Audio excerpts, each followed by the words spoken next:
my mouth and the meditation of my heart be always acceptable in your sight, O Lord, my strength and my Redeemer. Amen. Clouds, mountains, and God. They go together like coffee and cream, peanut butter and jelly, bread and wine.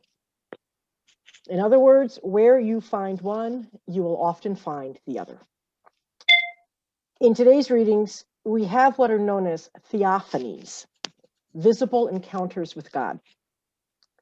In our Old Testament reading, Elijah and Elisha are walking along.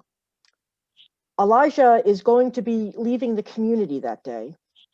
There is some confusion and angst felt by the accompanying prophets and Elisha. Elijah and Elisha walk from Gilgal to Bethel and from Bethel to Jericho until they cross the Jordan River, where Elijah is taken up to heaven. In the gospel reading, Jesus takes Peter, James, and John up to the mountain to pray.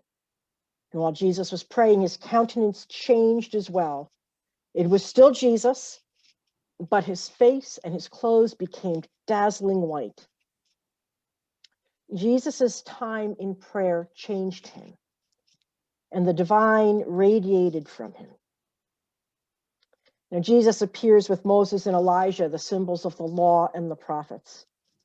Jesus is a symbol of the new covenant. And we're told that all three of them are talking together. And then Peter, as he often does, God bless him, gets so excited. He's absolutely thrilled to witness the bringing together of the old and new covenants. But that excitement was about to turn into terror as a cloud appeared and the three disciples entered it. And while in the cloud, they heard a voice proclaiming, "This is my son, the beloved. Listen to him." Clouds, mountains, and God. They go together, and they can be terrifying. Entering into a cloud of unknowing, a fog where one may encounter the divine, will leave you a changed person and a changed parish. I know a little something about clouds, mountains, and God. I know how beautiful they can be and how scary they can be. I know it from my time on a mountaintop in Tennessee, from my time at Swan. I wasn't the only person to go up that mountain and return a changed person. I want to tell you a story about someone else who entered into a divine fog, into a cloud of unknowing, and came down from that mountain transformed. It was the fog that caused us to be lost, the wife of a friend from seminary told me. Her name was Donna, and she was speaking of the incredibly dense, can't see your hand in front of your face fog that descends on Swanee. Now, let me tell you, the famous London fog has absolutely nothing on Swanee fog. At 2,500 feet elevation, Swanee gets enveloped in clouds, and it can happen very, very suddenly. One moment you're standing in sunshine, and the next moment the clouds are so thick that when you stand in it, the only thing you can see is the swirling mist around you. You could be standing next to a huge building, close enough to extend your arm and touch it, and still not feel it, still not see it. You know it's there, but it's gone from you. One time, I knew exactly where I was. I was standing next to All Saints Chapel, which is a tremendously large Gothic-style church along the sizes of a cathedral. I couldn't have been more than 5 feet from it when the fog suddenly came in and the building disappeared entirely. It was truly that thick. Now, when the fog descends on Swanee, walking is perilous, and driving can cost you your life. Are you walking towards a precipice? Will your next step take you into a hole and break your leg? or will it swallow you whole? If you're driving in it, you very often don't know if you are so close to the edge of the road that your car may tumble off and roll down the side of the mountain, or if you are so close to the center line that you will meet another car head on. Swanee fog is incredibly beautiful and dangerous at the same time. It can take your breath away one moment and scare the pants off of you the next. Donna's husband, Tom, was called to be a priest, and he and Donna were making the rounds of different seminaries to determine which one Tom would enter to start his theological training. And Donna told me, I was questioning decisions that had to be made about seminaries and where my place was in those decisions. I was unsure of a lot. My husband felt so very sure, and it was really lonely for me. We had one final seminary to visit, and then a decision had to be made. Secretly, I was hoping we could start again later, maybe when we were older. That's when it happened, she said. We ran right into a wall of fog. We knew we were near the seminary, but we could not see anything.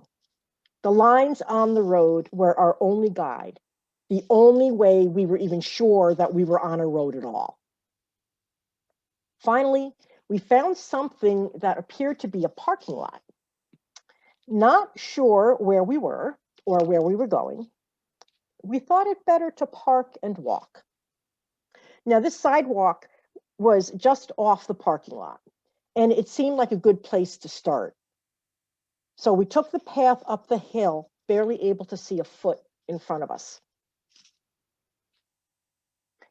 Have you ever been in a fog so deep, so all-encompassing, that there is literally nothing that you can see? Perhaps it's the fog of grief or loss. The pain swirls around you when you lose that job, or you get a bad diagnosis, or a marriage dissolves. Perhaps it is the fog of having to make a life-altering decision and not knowing which way to go.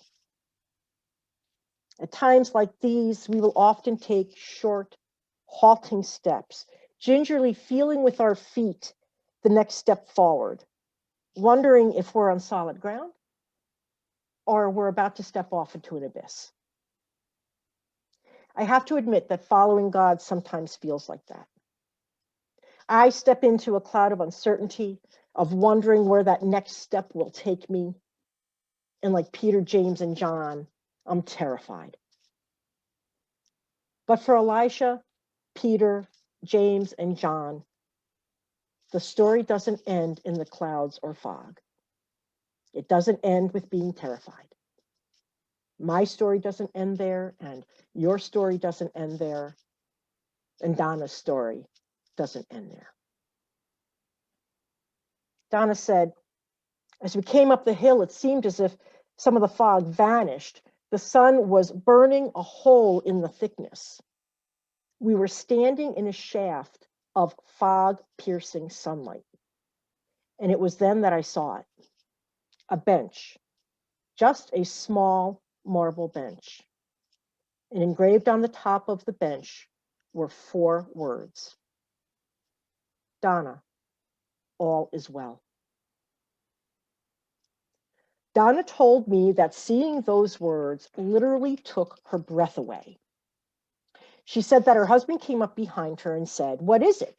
Did you find a sign of where we should go?" "Yes," Donna said, "I think I did." Just as the sun came through the top of the hill, it was as if the sun broke through in my mind. Everything just seemed so clear. It was the fog that caused us to get lost. Without it, we would never have been on that part of campus to see the bench. What Donna discovered, she told me, was that the fog didn't obscure the path. It opened it up. By stepping into the unknown, by being willing to get a little lost, Donna found that God was present in her uncertainty. Donna was to learn that without stepping into the fog, she never would have discovered that all was well. Donna, all is well. Doris, all is well. St. John's, all is well. We have another sun that breaks through our darkness and pain, that shines through the fog of uncertainty and our cloud of unknowing.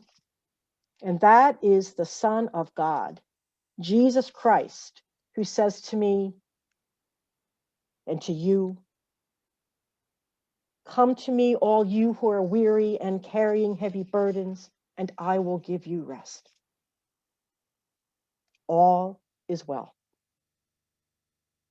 Take my yoke upon you and learn from me, for I am gentle and humble of heart, and you will find rest for your souls. All is well.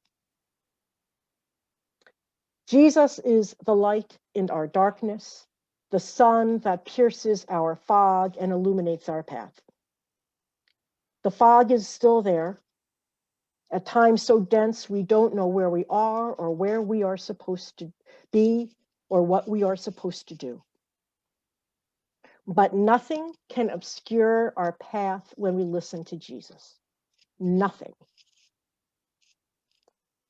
Could it be that because of our pain, our confusion, and sorrow, our path to Jesus, our path to hope and healing and new life is actually opened up? Certainly that's as much a possibility as that our fear will swallow us whole. In fact, it is far more of a possibility because we are assured that in our times of doubts, uncertainties, and fears, that indeed all will be well. Amen.